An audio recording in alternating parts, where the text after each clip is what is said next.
graph each function on your calculator and find equations of all the asymptotes. So remember, with asymptotes, you want to consider the degrees of your numerator and denominator.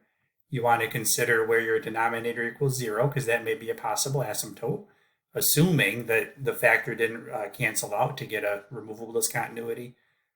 So we're going to graph these in our calculator.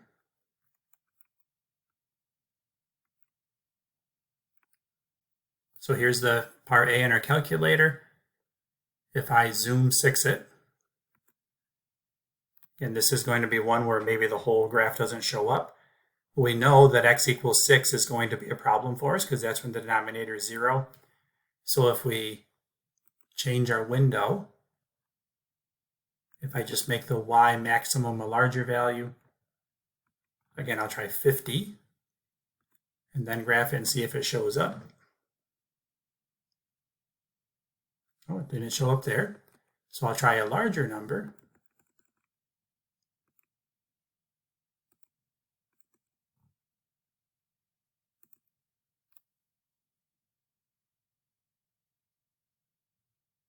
Okay, now it showed up, but now I want to see what's happening at the ends.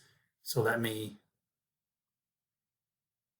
change the y maximum to a larger value. And I'm going to have the y minimum go lower also, like maybe negative 50. Okay, so then if I graph that, that gives me a better picture of what's going on.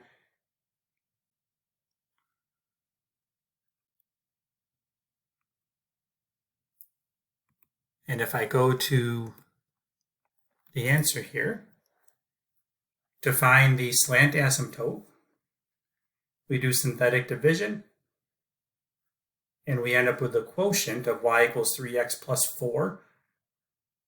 So that is our slant asymptote. So that's this line right here. And x equals 6 is still our vertical asymptote because it didn't cancel out. There is no horizontal asymptote, and there is no removable discontinuity because no factor canceled in our expression. So that's the first one. Now I'm not going to put all these in our calculator. You can go through and try part B. And what I will mention on part B, you can notice that the degree of the numerator is larger than the denominator. So we're going to have a slant asymptote on this one also. But notice that the factor, or I should say the expression in the denominator is x squared minus 1. So you can use synthetic division twice, but that's going to be kind of a pain to do. So just use long division and divide your numerator by x squared minus 1. Okay, so pause the video and try that, and I'll put the answer up.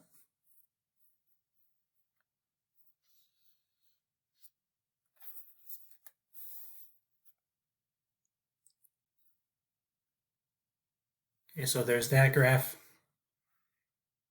When you do long division, just make sure that you have your signs correct. It's very easy to miss signs in here because you're subtracting.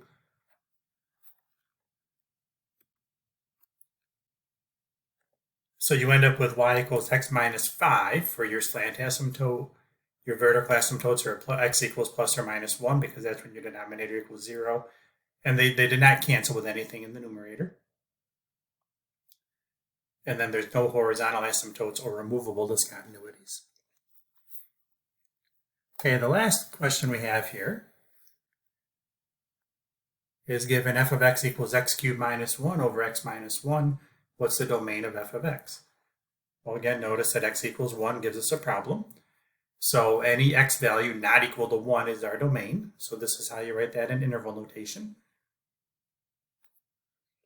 So then if you simplify and cancel any like factors.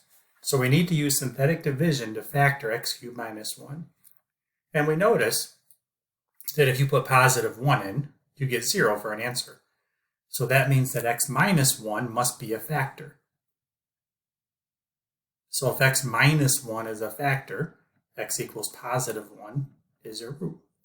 And again, 1 cubed minus 1 gives us 0.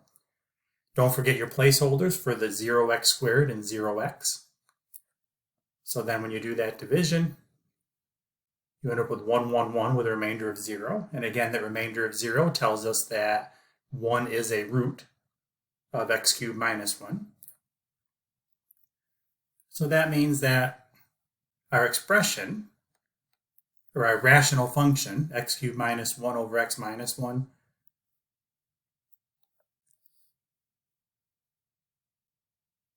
can be rewritten like this in factored form.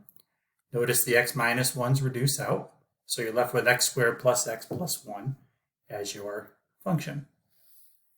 So the discontinuities in f of x, well, that x minus 1 reduced out, so that means x equals 1, is a removable discontinuity. And we notice that when you put 1 into our new function, you end up with 3 for an answer. So put 1 into the simplified version. We couldn't put it in this version because we got 0 over 0. So put it in the simplified version, and we get 3 for an answer, which tells us the removable discontinuity is at the point 1, 3. So what this is the graph of, it's really a parabola with a removable discontinuity at the point 1, 3. So that one isn't too crazy to do. That's an interesting function, though. That actually comes up quite a bit.